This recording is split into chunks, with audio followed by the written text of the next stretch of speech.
Okay guys, I just arrived. I'm at the comic book store. I'm gonna go inside. I'm gonna get my comics and I'm gonna share what I got with all of you. Stay tuned, fans.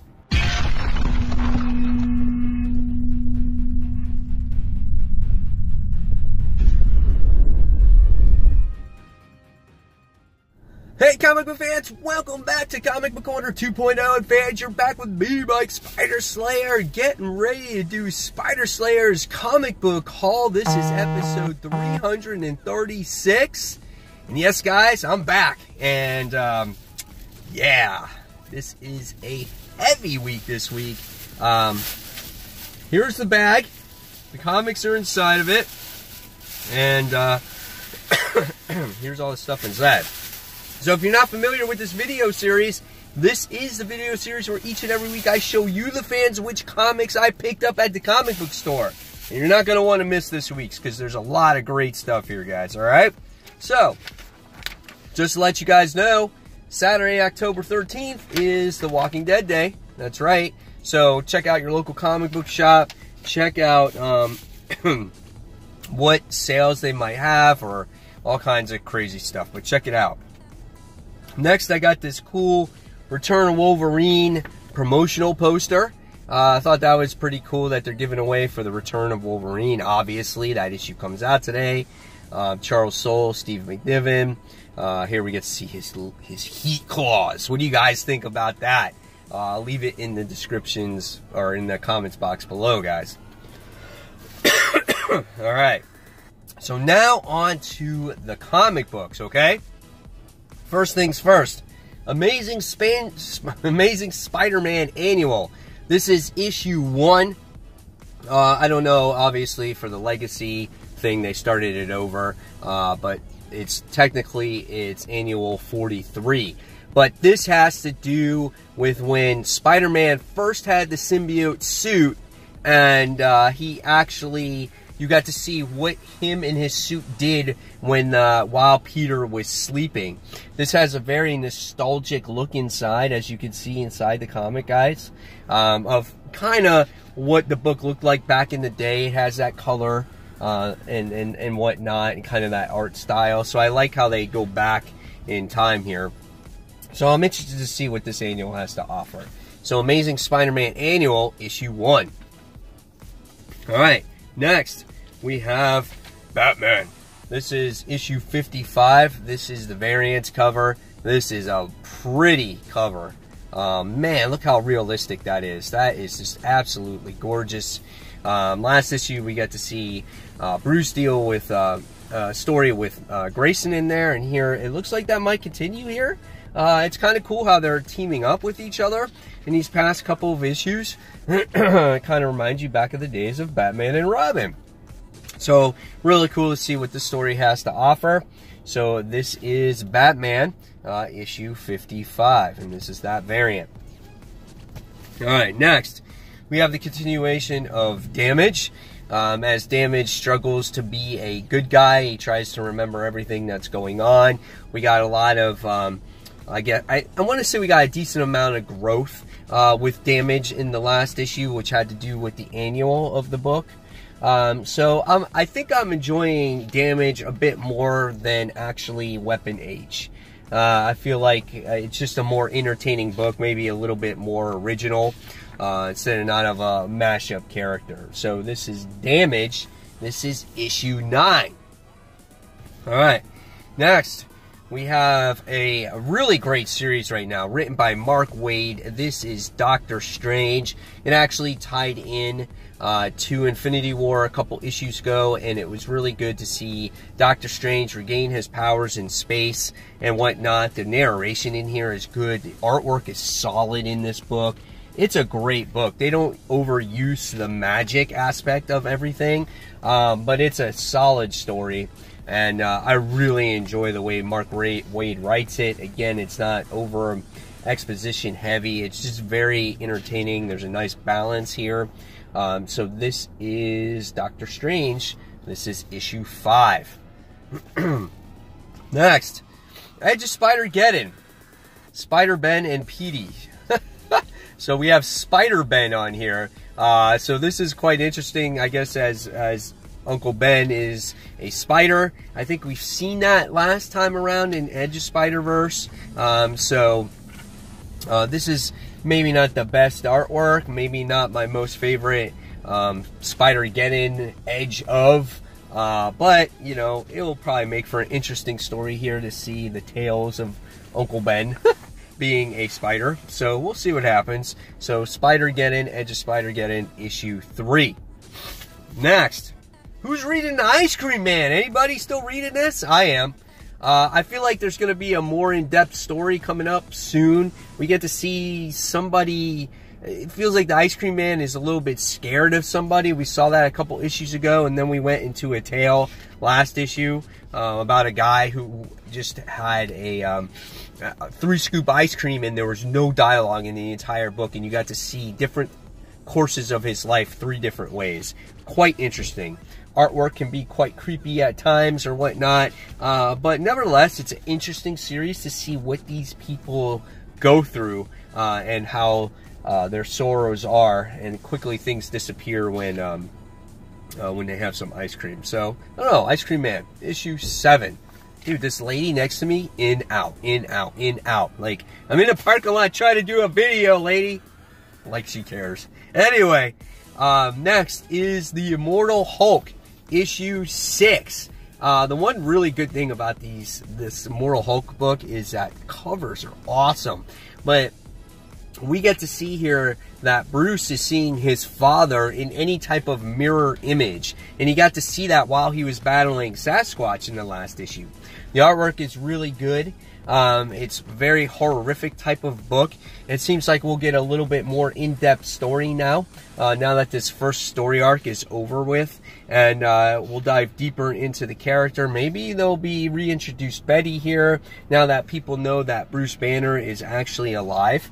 And so we'll see where it goes. So this is The Immortal Hulk, issue 6. Next, the continuation of Injustice 2. I think this starts a new story arc here. This is issue number 34. We wrapped up the whole Green Lanterns aspect of things. We still have Brainiac in the book here.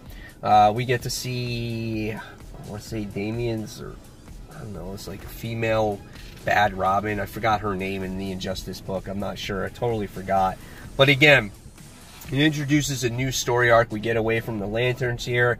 Maybe might focus back on Batman again, and Harley, and Alfred in his recovery. So, yep, this is Injustice 2, issue 34. Next, Life of Captain Marvel, issue 3. Right now, Captain Marvel, anything that's Captain Marvel, Carol Danvers, I have a feeling that people are just going to eat it up, especially that the trailer was released yesterday, the teaser trailer, which was absolutely phenomenal. Tell me in the comments below, guys, if you're excited about Captain Marvel. I think it's going to be a great, great movie. But this is a great story learning about the life, obviously, of Captain Marvel, where she came from, where she grew up.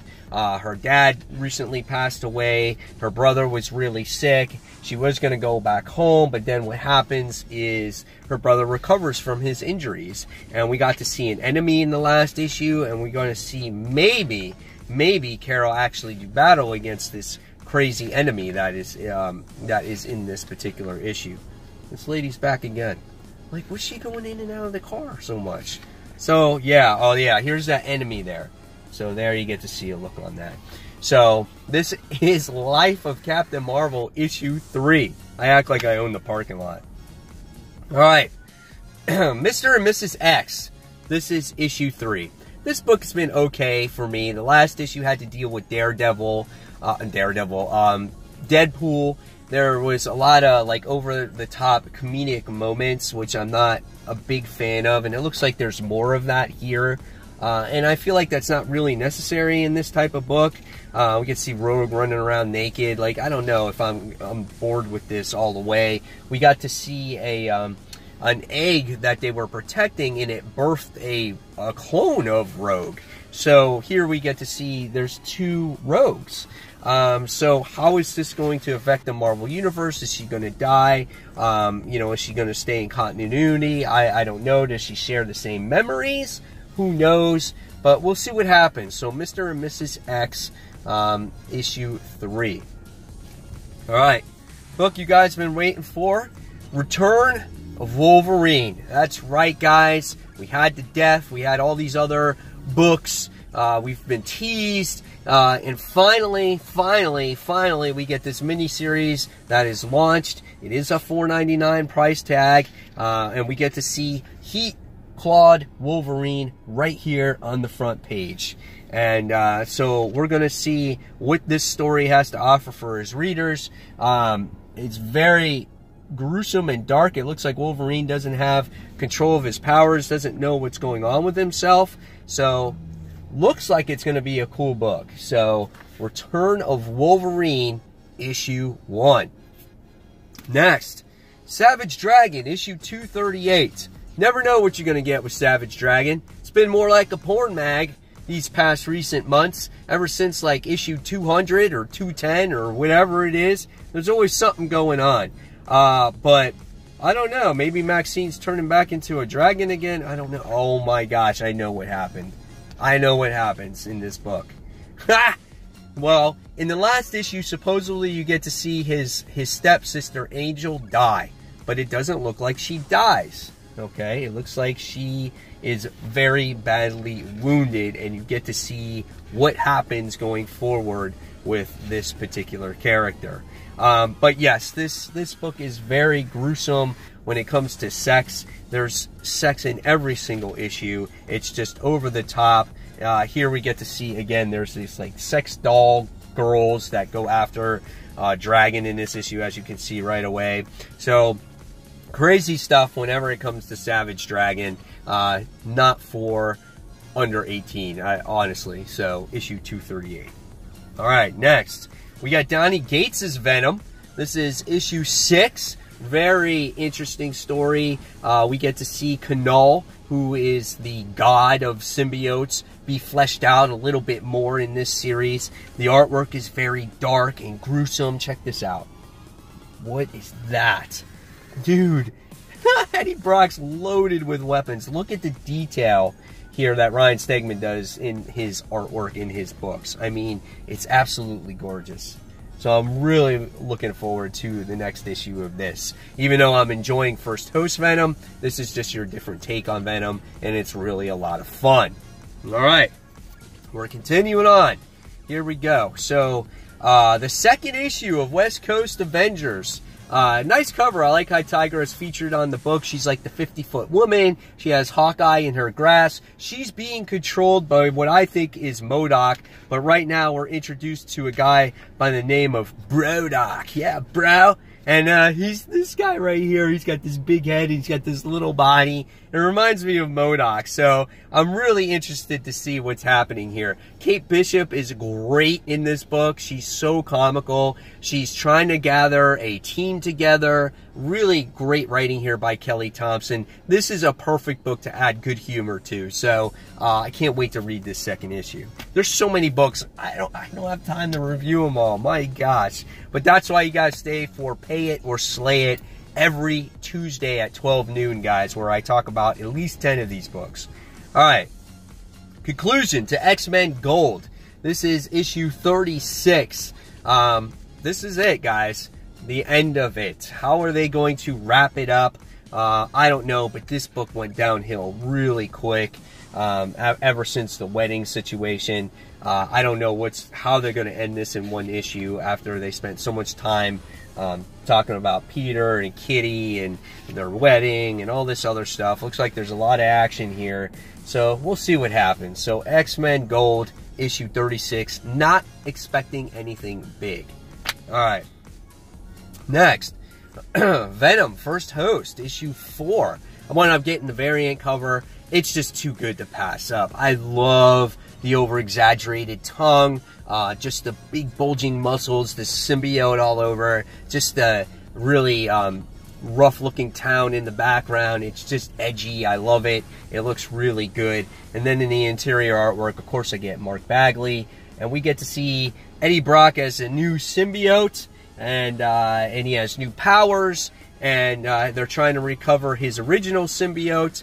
And if they don't, that Kree is going to release a virus that's going to kill all the Skrulls. So this is a really good series. I am having a lot of fun with this one. So this is Venom First Host, issue 4. All right, next, The Amazing Spider-Man, Renew Your Vows. I think this starts a new story arc. Last one had to deal with some clones that Sinister... Oh, no, it's a continuation of it. Sinister Six creates some kind of clones off of Annie Mae and Mary Jane and Peter, and they're just freaks, and it's a really bad story arc. It really is. The artwork is poor, and now that I have Amazing Spider-Man back, it's like, okay, I have Mary Jane there. I really don't need this book. Hopefully they improve it, so we'll see where it goes. So Renew Your Vows, issue 23. They might cancel it soon. I don't know. All right, next, Teen Titans, issue 22, variant cover, right? Really cool cover as we get to see all our Titans here front and center. Lobo's daughter's on there. So really good book. Last issue had to deal with Gizmo. I'm sure this issue has to do with another new story arc as we're getting introduced to these characters and how they tick and their personalities and whatnot. So good series. I like it. I love the writing here. I love the artwork in the book. Really colorful. Really great stuff. So can't wait to read this issue. This lady is still unpacking stuff. Okay, next book, Infinity Warps, issue 1, featuring Soldier Supreme. That's right, guys. Captain America, Stephen Strange, warped together. First full appearance. We got to see how they came together in Infinity Wars, so that's really cool here. So, yeah, I want to see more of this story. I want to see all of these guys' stories. Check this out. This soldier's shooting at Steve Rogers or whatnot, and he's using the shield as the magic. That's a pretty cool idea. I think this is going to be neat. So, yeah, Infinity Warps, Soldier Supreme, issue 1. All right. Coming up to some cool stuff here. Azzarello. We have Batman Damned. Now, this is not a size of your normal comic book, right? Here's this size. Here's that size. It's like a magazine, all right? This price is $6.99. Here we get to see the cover. It's like a trade. And the interior artwork in this book is excellent. Like, look at this stuff, man. Really realistic looking in here. Check that out. So I think this is 3 issues if I stand corrected. But yeah, it looks really good. Love the cover here. And basically, it just says in the back, the Joker is dead. So yeah, looking forward to this one here. All right. And then next, we go on to some back issues. So the first one we have is I wound up getting The Life of Captain Marvel. This is the 1 in 50 variant. I thought this was a nice book. I just like her sitting on top of here. This is really nice. So it was $6.99. Again, Captain Marvel, I'm just trying to capitalize on some of it. It looks pretty good. And then I wound up getting Captain Marvel, issue 48. So I wound up getting that. They had a couple of these back issues. Sorry about the glare. And it just says, now he also has to face the claws of the cheetah. So that's that. And then I got Captain Marvel issue 62. So we got that issue there. So it says, high over our nation's capital, Stellarax attacks. So I wound up getting that one. And then I got Miss Marvel issue 6. I have a couple of these Miss Marvel issues, these older ones. Not sure if I had this one, but they had this. So again, I just grabbed it just in case. If I have a couple copies, oh well. So there you guys have it. There is the hugest haul in the world. Hopefully you guys enjoyed it. Now it's your turn in the comments below to tell me what you picked up at the comic book store. And fans, as always, thank you so much for watching Comic Book Corner 2.0. If you like this video, give it a thumbs up, subscribe to the channel, and don't forget to hit that notification button so you don't miss a single video from me. And until the next comic book review, I'll see you real soon, guys. Take care. Bye.